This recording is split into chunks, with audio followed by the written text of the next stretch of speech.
It doesn't announce itself loudly. There's no breakdown, no dramatic collapse. It starts quietly. You wake up, you follow your routine, you answer messages, you get through the day. On the surface, everything looks functional, but underneath, something feels off.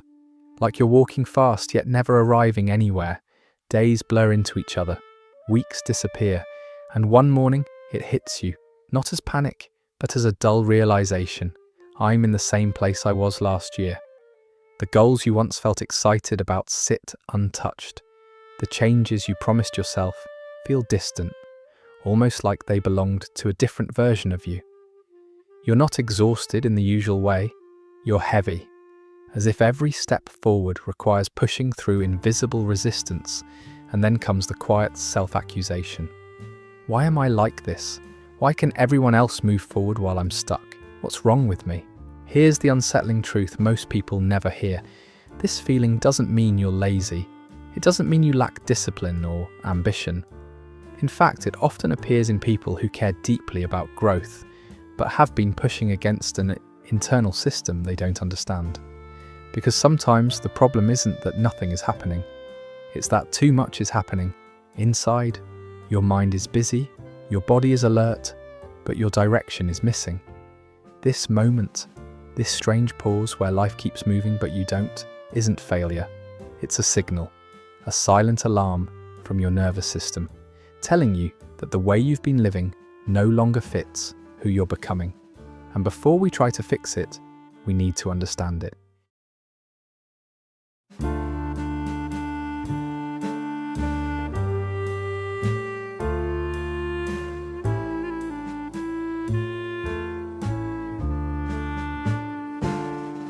Before we go any further, there's something important you need to hear, and maybe unlearn. Feeling stuck is not the same as resting. Rest is intentional. It's a choice. You pause because you're replenishing something, and when you rest, there's a quiet sense of permission in your body. No guilt, no pressure. Stuckness feels very different. Being stuck is what happens when you want to move, but can't.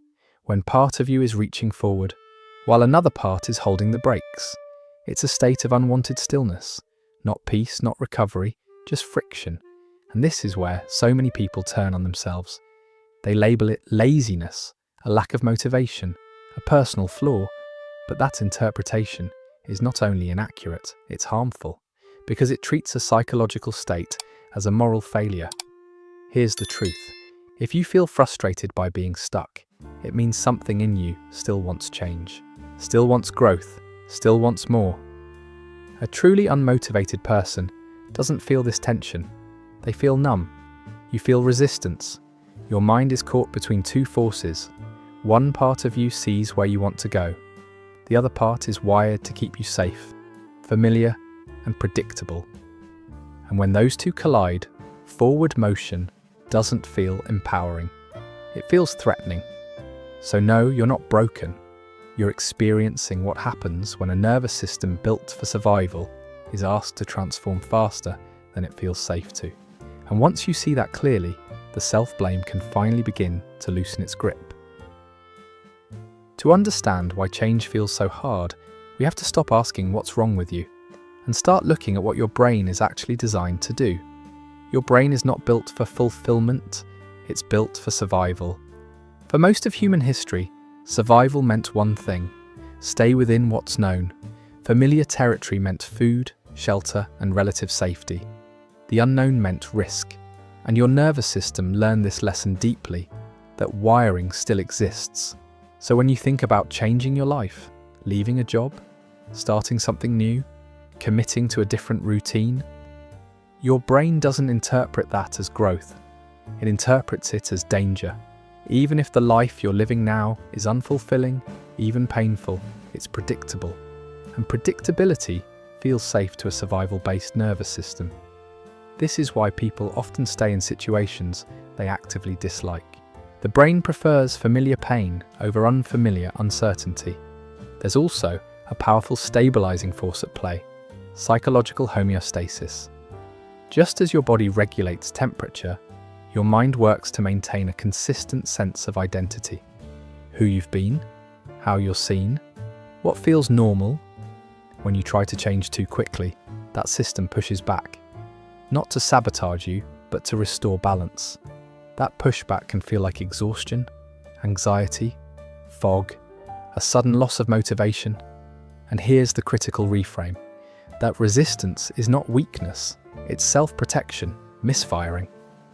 Your system is trying to keep you alive in a world that no longer requires the same defenses. Until you understand that, every attempt at change will feel like you're fighting yourself. But once you see it clearly, the question shifts from why can't I move to what does my nervous system need to feel safe enough to move? There is a moment many people can't quite name, the moment when effort quietly loses its meaning. You still care, you still think about what you should do, but the urgency is gone.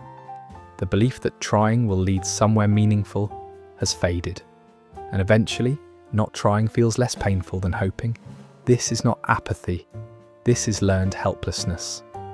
Psychologists first identified this pattern when repeated attempts to escape discomfort led nowhere. Over time, the mind stopped testing possibilities, not because the door was locked, but because experience taught it that reaching for the handle didn't matter. In real life, this doesn't happen all at once. It accumulates. You apply for jobs and hear nothing back. You start projects that never gain traction. You put yourself out there and feel unseen, overlooked, or rejected. Each time, something subtle is recorded in the nervous system. My actions don't change the outcome. Eventually, effort begins to feel pointless. Not consciously, but viscerally. The body learns it before the mind does. So when opportunities appear later, you don't rush toward them. You hesitate. You stall. You tell yourself you'll start tomorrow. What's tragic is that this state is often mistaken for laziness. But laziness is indifference. Learned helplessness is grief, disguised as stillness. There's often shame attached to it.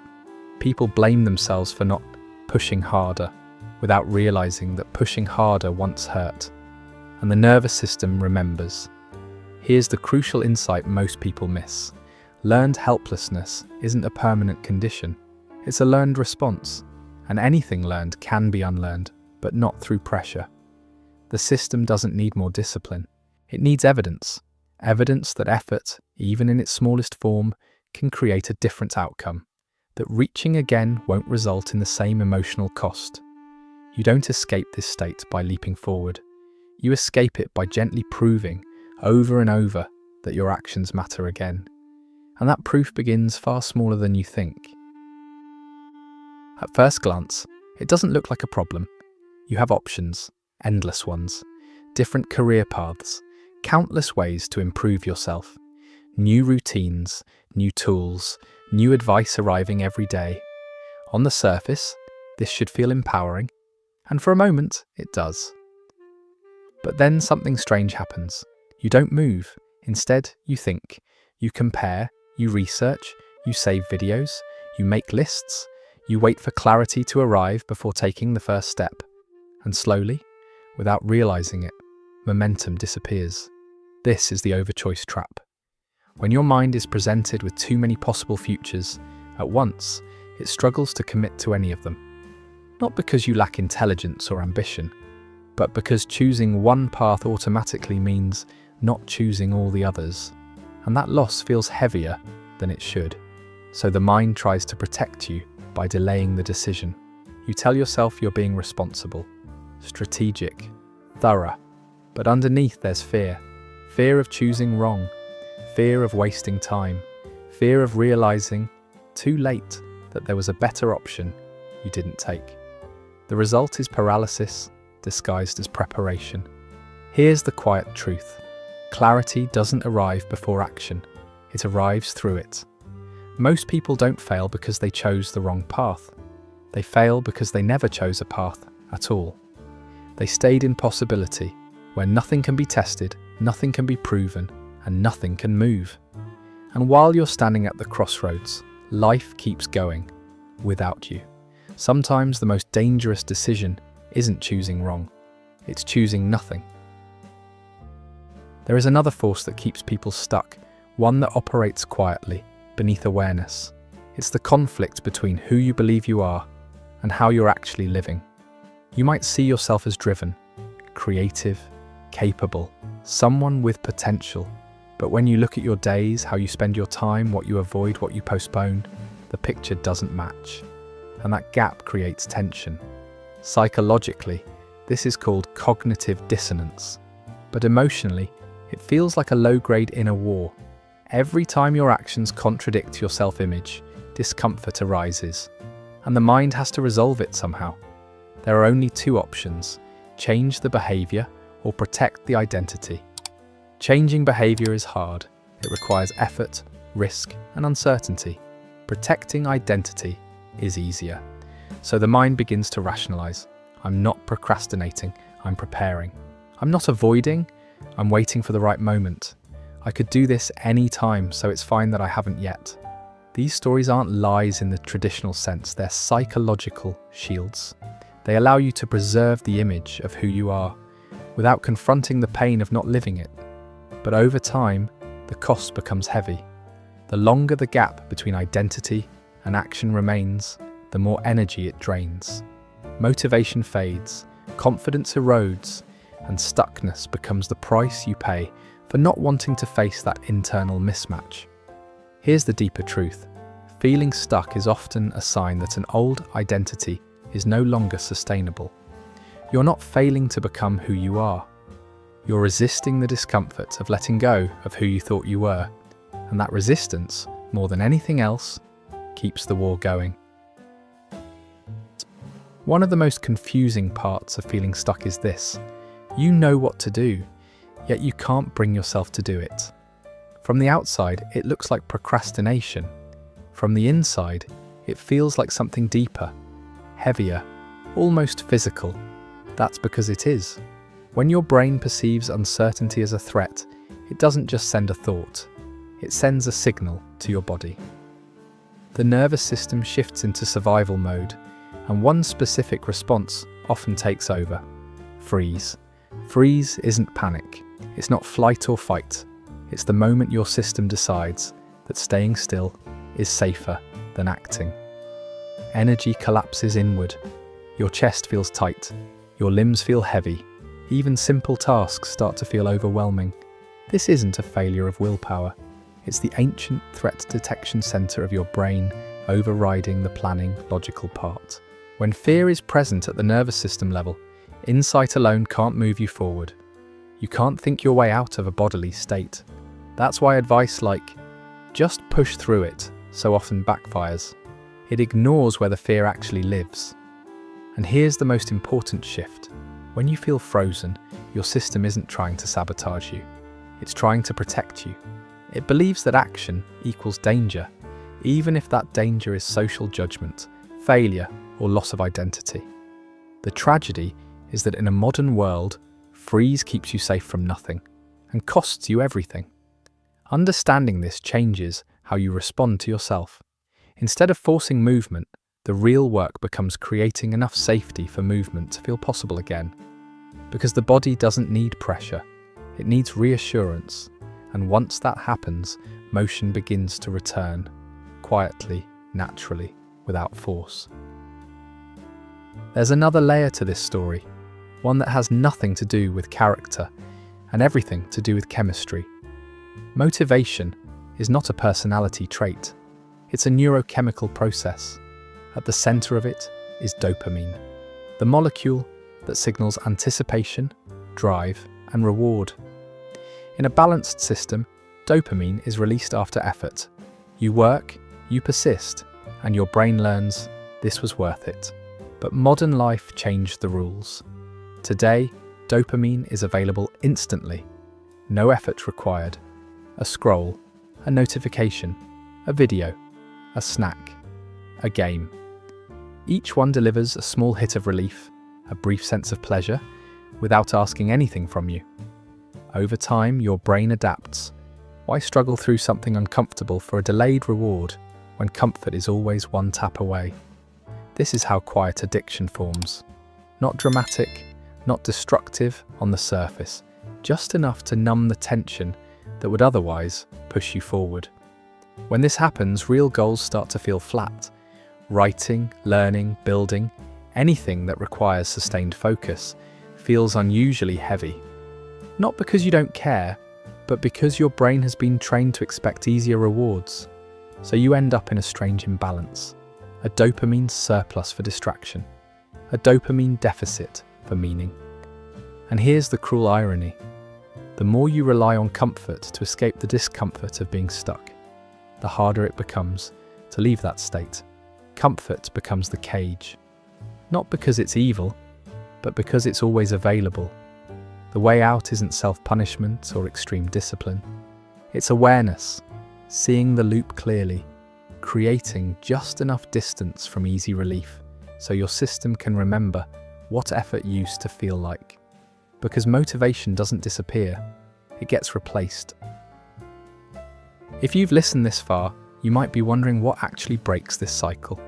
Not in theory, but in real life. The answer is simpler than most people expect and quieter than most advice suggests. Momentum doesn't return through motivation. It returns through safety, followed by movement. The first shift is linguistic. Stop saying, "I am stuck." That phrase turns a temporary state into an identity. Instead, speak in time-bound language. "I'm rebuilding momentum," or "I'm in a low-motion phase." This isn't positive thinking, it's nervous system regulation. Language tells your brain what kind of threat or non-threat it's facing. Next comes permission to start badly. Perfectionism keeps the system frozen because perfection feels like risk. So replace excellence with good enough. Aim for B- efforts, not because you don't care, but because motion matters more than quality at this stage. You can't steer a parked car. Then apply the do something principle. Action does not follow motivation. Motivation follows action. When the system is frozen, the goal isn't progress, it's proof. Proof that action doesn't lead to catastrophe. Write one sentence, open the document, put on your shoes. Tiny actions calm the fear center and bring the thinking brain back online. After that, address the dopamine imbalance. Identify the one comfort behavior that numbs you most. Don't eliminate it, create friction. Distance, delay, make the stuck pattern slightly harder than the productive one. That small shift allows effort to feel rewarding again. Finally, anchor everything in micro habits. Forget transformation. Focus on repetition. Small wins rewire learned helplessness by providing consistent evidence that your actions matter. 1% better today is enough. Momentum doesn't come from force. It comes from building trust with your own nervous system. One small, honest step at a time.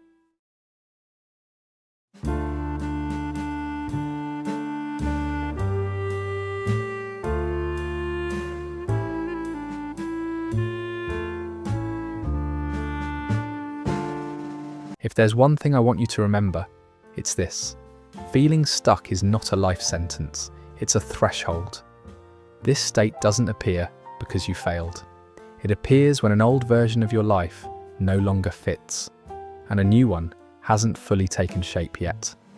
That in-between space feels heavy, confusing, and lonely, but it's also where real change begins.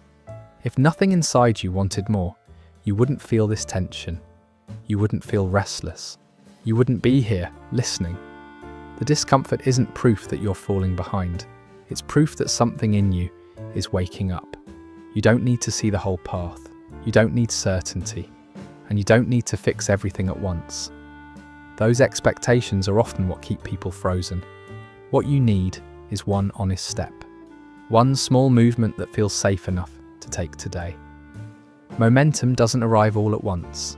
It returns quietly, through action, not pressure, and the fog lifts gradually as your nervous system learns that moving forward is no longer a threat. If this video made you feel seen, you're not alone here. This channel exists for the quiet moments people rarely talk about.